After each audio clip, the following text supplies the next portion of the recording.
What's going on, guys? It's Landon. Let's go over the UFC 329 card.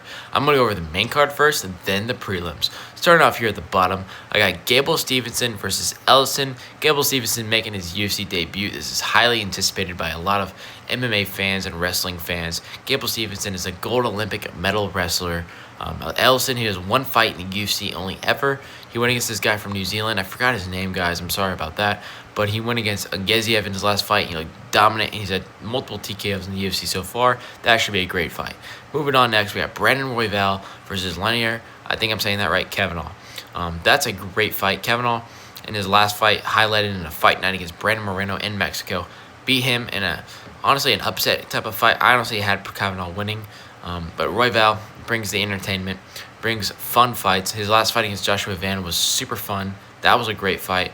I know he got fucked up recently against Cape, but let's move on to the next fight. Corey Sandhagen versus Bautista.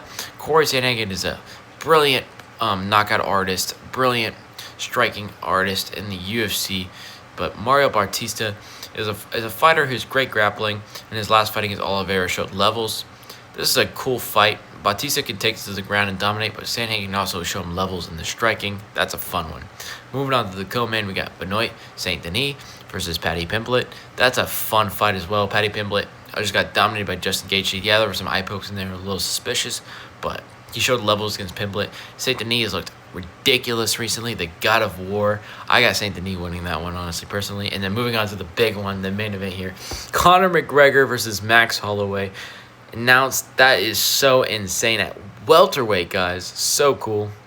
Max Holloway making his debut at welterweight, and then Conor McGregor returning after 5 years. I don't even know what's going to happen there. That's so awesome in my opinion. I'm so excited for that fight. Let me know if y'all are excited for that one too.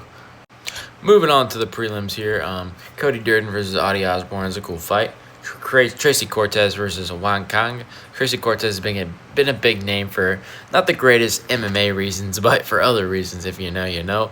Cody Gamrot versus Adrian Yanez. Cody Gamrot's a big name. His last fight was pretty cool. He was losing, but he was getting nut-shotted over and over and over again.